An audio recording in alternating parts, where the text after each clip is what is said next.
Initiating system 1.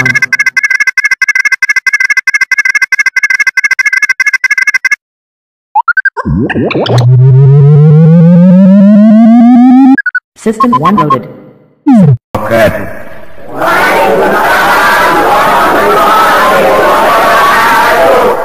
Bismillahirrahmanirrahim.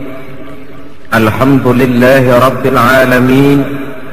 Wassalatu wassalamu ala ashrafil anbiya'i wal mursalin Sayyidina wa maulana Muhammadin wa ala alihi wa ashabihil mujahidin at-tahirin, amma ba'd. Saudara-saudara kaum muslimin rahimakumullah, ada seorang anak muda bernama Malik bin Dinar. Barangkali kalau bahasa sekarang, Malik bin Dinar ini masuk golongan jet set. Sesuai dengan namanya, Malik itu raja, Dinar itu uang. Malik bin Dinar kalau terjemahan kasar, raja bin uang. Dia memang kelompok head. Kerjanya pesta. Satu malam tengah dia mengadakan pesta di rumahnya, ya tentu dilengkapi dengan minuman keras zaman itu. Datanglah ke rumahnya seorang tua renta dengan pakaian compang-camping. Sampai di pintu gerbang masuk, wah, sudah dicegat oleh tukang kepruk. Ada apa, Pak? Enggak, mau tanya saja, kata orang tua tadi. Yang punya rumah ini siapa? Oh, majikan saya, bos saya. Oh, Malik bin Dinar. Malik bin Dinar? Iya. Bosmu si Malik bin Dinar itu hamba apa orang merdeka? Oh, dia orang merdeka. Dia bukan hamba. Betul, kata orang tua tadi. Sampaikan salam saya kepada bosmu Malik bin Dinar. Dia memang bukan hamba, dia orang merdeka. Kalau dia hamba tidak cuma begini kerjanya. Kalau dia hamba tidak cuma untuk pesta, dia hidup. Seorang hamba adalah seorang yang juga sujud kepada penciptanya. Seorang hamba juga seorang yang sadar dari mana dia datang, di mana dia sekarang, dan kemana dia akan datang nanti. Hambamu ini memang orang merdeka. Dilarang dia tidak terlarang, dicegah dia tidak tercegah. Dia perturutkan kemauan nafsunya dalam hidup. Oh, dia memang benar-benar orang merdeka. Kasih tahu dia. Saudara, orang tua compang-camping ini pun lalu pergi. Tidak ketahuan lagi kemana arahnya dia pergi. Disampaikanlah ucapan ini oleh si penjaga tadi kepada Malik bin Dinar. Terperangah dia mendengar. Ini ucapan orang tua sederhana, tapi kok nyangkut di hati. Kalau kau hamba bukan begini kerjamu. Kau orang merdeka. Merdeka dari aturan Allah, merdeka dari agama. Kau mengatur hidupmu menurut seleramu. Kau memang orang merdeka. Dia renungi ucapan orang tua tadi. Malam dia tidur, mimpi. Mimpinya nggak kepalang tanggung lagi. Mimpi kiamat datang. Lalu dia naik pengadilan di padang mahsyar. Setelah diadili, jatuh vonis karena memang dosanya banyak, dia mesti masuk neraka. Sudah dipegang oleh malaikat Malik, mau dilemparkan ke neraka, hampir dilempar, dia bangun dari tidurnya. Astagfirullah, katanya. Untung cuma mimpi. Kalau benar-benar bagaimana? Dia periksa seluruh tubuhnya, anggota badannya. Apa yang dia lihat? Kulit badannya terkelupas. Gemetar dia. Cuma mimpi mau dilempar ke neraka, kulit badan terkupas karena panas. Bagaimana kalau neraka betulan? Menangis dia. Terbayang segala dosa dan kesalahan yang pernah dia lakukan dalam hidup. Dia campakkan seluruh baju kebesarannya, dia tinggalkan rumah mewahnya. Sejak saat itu dia mengembara, sampai akhirnya dia menjadi seorang ulama sufi yang terkenal, Malik bin Dinar. Tetapi yang konon menurut riwayat, hampir seumur hidup beliau tidak pernah senyum. Orang pun tanya, Imam, kenapa anda ini tidak pernah senyum kami lihat? Dia jawab, bagaimana saya mau senyum? Kalau mimpi masukkan ke neraka saja kulit terkelupas, baru mimpi bagaimana benerannya. Dia rasakan, dia resapi itu dalam hidupnya. Sehingga manakala dia membaca ayat-ayat Allah, manakala dia menyebut Allah, gemetar hatinya. Tidak jarang dalam sholat sunnah dia jatuh pingsan. Begitu dia menghayati kalimat Allah dalam hidupnya. Ini contoh dari perjalanan hidup Malik bin Dinar. Jadi esensi dari ciri yang pertama ini tidak lain merasakan kehadiran Allah dekat dalam hidup. Saudara-saudara kaum muslimin yang berbahagia, kalau ini sudah tertanam dalam jiwa kita, efek positifnya yang akan timbul adalah etika otonom. Bahwa kalau saya sendiri, yang kedua itu Allah. Kalau saya berdua, yang ketiga itu Allah. Tidak ada sejengkal tanah pun tempat untuk berbuat yang tidak baik. Karena nama Allah sudah sanggup menggetarkan jiwanya. Seorang teman berkata, kalau engkau hatimu keras dan sulit untuk bersyukur, sering-seringlah main ke kuburan atau ke rumah sakit, katanya. Kau diri saja di depan itu emergency room, ruang darurat gawat, yang tiap menit datang orang keluar dari ambulan, yang kakinya terpisah, yang tangannya putus, yang kepalanya pecah. Kalau sudah melihat begitu nggak mau syukur juga, memang batu tuan.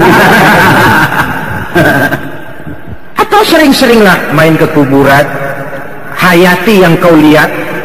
Engkau 2 tahun yang lalu masih ada bersama saya, engkau masih ngobrol sama saya, sekarang tinggal tulang belulang di sini. Kemana wujudmu? Engkau sekarang, saya akan menyusul. Dari situ tertanam kesadaran, sehingga seorang sufi, Sufyan Tsauri namanya, dia pernah membuat lubang kubur di sebelah kamar tidurnya, lengkap dengan liang lahatnya. Kalau dia malas ibadah, dia turun ke lubang kubur yang dia buat itu, dia berbaring di situ seperti orang mau dikubur saja. Dia nasihati dirinya, nah lo nanti begini, sekarang baru coba-coba masih bisa bangun, masih bisa sholat, ayo bangun sholat. Kalau benar-benar sudah begini ditutup dengan dinding ari, tidak ada lagi kesempatanmu berbuat baik. Dia nasihati dirinya sendiri. Sebab maaflah saudara, memang paling sulit sih menasihati diri sendiri, paling sulit. Orang lain yang saya lakukan macam ini, saudara bisa mendengar, tapi nasihat yang paling mantap sesungguhnya kalau nasihat itu datang dari jiwa kita sendiri. Dan dalam hidup ini kan nasihat tidak cuma yang terucap orang, yang kita lihat bisa jadi nasihat. Pertumbuhan biologis kita jadi nasihat. Kau lihat ubanmu sudah bertabur, kau lihat kulitmu mulai mengendur, kau tahu kau cuma sanggup makan bubur, kau tahu matamu sudah kabur, kau sadar sudah dekat ke lubang kubur. Atau nasihat yang timbul dari dalam jiwa, dari dalam hati ini membisik, hidup tidak pernah berjalan ke belakang, Bu. Mundur hancur, berhenti diinjak orang. Tidak ada kata berhenti dalam hidup ini. Sekali maju melangkahlah terus. Saudara hadirin yang saya hormati, kita kembali kepada masalah pokok kita, bertawakal menyerahkan hasil usaha kepada Allah. Ingat ya, hasil usaha, bukan usahanya. Kalau usahanya kita yang kerjakan, hasilnya serahkanlah kepada Allah. Nah, tawakal ini akan lebih mantap kalau diiringi dengan perbuatan yang mendekatkan kita kepada tempat yang kita jadikan bertawakal. Oleh sebab itu, ciri yang keempat ini menyambung, menguatkan yang ketiga tadi. Apa ciri yang keempat? Alladzina yuqimunas shalah. Orang-orang mukmin itu ialah mereka yang mendirikan sholat. Tawakal kepada Allah tidak cuma dalam bentuk ucapan, udah serahin aja deh sama Tuhan, ntar juga beres. Iya, tapi kalau nggak sholat, penyerahan itu kok rasanya istilah Jawa kurang marem gitu. Nggak marem, nggak mantap. Penyerahan yang tanpa diiringi dengan pendekatan kepadanya kan konyol. Udah serahin gubernur aja deh, gubernurnya nggak kenal sama kita, Bagaimana mau diserahkan persoalan itu kepada beliau kalau beliau kenal saja kepada kita? Tidak. Serahkan persoalan ini kepada Allah. Iya, kau kenal tidak Allah? Kau sering berkunjung kepadanya atau tidak? Penyerahan persoalan kepadanya akan lebih mantap kalau kita memang dekat dengannya. Sarana komunikasi yang paling efektif buat mendekati Allah terletak pada ciri yang keempat ini. Alladzina yuqimuna shalah, mereka mendirikan sholat. Saudara-saudara, jadi proses kita bertawakal ini diimbangi dengan pendekatan yang real kepadanya melalui jalur yang disebut sholat. Di sana penyerahan ini menemukan bentuk yang paling pasrah. Kalau tidak, kita sih bisa saja berkata, saudara-saudara jangan takut, Allah bersama kita. Tapi kalau tidak sholat itu cuma mulut, hatinya mungkin perang. Apa iya Tuhan bersama gue sembahyang aja kagak. Hatinya kan perang. Antara mulut dengan batin ini tidak seimbang, tidak sama, karena kata dan perbuatan lain. Seperti di zaman sekarang kan ada orang agnostik, agnotisisme, yaitu orang yang menghargai agama, menaruh agama di tempat yang luhur, tapi tidak mau mengikatkan diri terhadap suatu agama secara formal. Dia mengakui esensi agama, dia hargai agama, tapi dia tidak mau terikat dengan suatu agama secara formal. Mau dibilang Islam nggak pernah ke masjid, mau dibilang Kristen kapan ke gerejanya, Hindu tidak, Buddha pun bukan. Tapi kalau bicara agama, bukan main. Agnotisisme, manusia agnostik, manusia yang menghargai agama, menaruh agama di tempat yang tinggi. Dia salut dengan agama, tapi secara formal dia tidak mau mengikatkan diri dengan suatu agama. Kan menggejala ini di masyarakat kita sekarang ini. Manusia-manusia agnostik macam itu. Paling-paling akhirnya dia akan bilang, oh semua agama benar, semua agama bagus. Lalu Bapak yang mana Pak? Itu pribadi saya. Pribadi saya, agnostik. Tidak mau secara terbuka mengikatkan diri dengan suatu agama. Cukup buat dia menghargai agama. Nah, coba kalau penyakit ini berkembang, yang akan jadi korban anak cucu kita, generasi yang akan datang, lebih gampang lagi sikap beragamanya. Itulah sebabnya sering saya ungkapkan, kita tidak hanya perlu orang yang berilmu agama, tapi juga kita perlu orang yang berjiwa agama. Kalau berilmu agama, dia menganalisa agama dari berbagai segi. Tanpa jiwa agama, dia sulit untuk hidup menurut ajaran agama. Saudara hadirin yang saya hormati, oleh karena itu, sholat sekali lagi merupakan sandaran vertikal dalam kerangka memperkuat sifat tawakal kita kepada Allah. Kita bisa saja berkata, ini karena sudah pakai bibit unggul, lalu pupuk ureanya bagus, kita berharap panen besar tahun depan. Boleh, harus begitu. Optimisme dalam hidup memang perlu. Tapi kalau tidak ada tawakalnya, tidak ada upaya pendekatan kepada Allah, dia merasa semuanya memang sudah diperhitungkan secara matang, medan sudah dikuasai, situasi dan kondisi sudah menunjang. Apa yang terjadi? Lacur, wereng, ngamuk. Yang diharapkan panen besar gagal total, berantakan. Kalau orang punya tawakal, dia akan mawas diri.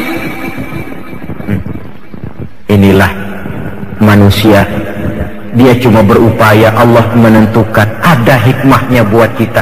Mungkin selama ini kita melupakan dia, mungkin kita jauh dari dia, mungkin ini teguran buat kita. Tapi kalau dia tidak punya sifat tawakal ini, pertama frustasi, yang kedua, dan ini yang paling jelek, tapi ini memang penyakit umum, mencari kambing hitam.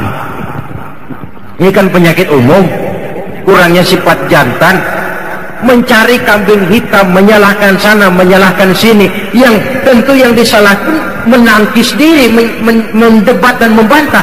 Akhirnya yang akan timbul bukan jalan keluar yang baik, tapi jalan keluar yang akan merupakan persoalan baru yang lebih pelik lagi. Sholat untuk bertawakal kepada Allah. Selain daripada bahwa sholat yang dikerjakan dengan betul, sejak syarat rukunya sampai khusyuk dan huduknya punya dampak yang positif, yaitu mencegah manusia dari perbuatan yang keji dan mungkar. Baiklah ya, ini sifat yang keempat yang kelihatannya berkaitan dengan sifat yang ketiga tadi. Sifat yang kelima, ciri yang terakhir dari seorang mukmin dalam Al-Anfal ini, wa mimma razaqnahum yunfiqun.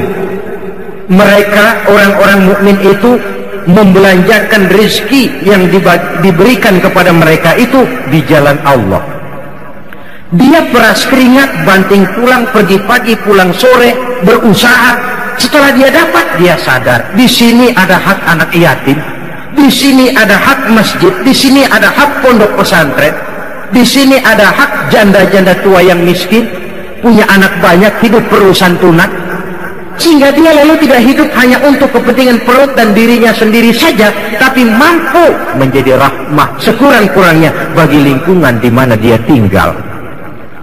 Berbahagialah manusia kalau dia dijadikan wasilah oleh Allah untuk menyampaikan rezeki kepada orang lain. Tidak ada orang jadi kaya raya lantaran dia bakhil, tidak ada orang jatuh melarat lantaran dia pemurah. Rezeki yang diberikan Allah dibelanjakan di jalan Allah, dan tidak perlu semua, Allah pun tidak menuntut semua. Pernah Rasul mengutus seorang sahabat mengambil zakat kambing dari seorang sahabat. Ambil zakat kambingnya. Sahabat yang disuruh ngambil ditanya, yang harus saya ambil kambing yang terbaik ya Rasulullah? Jangan.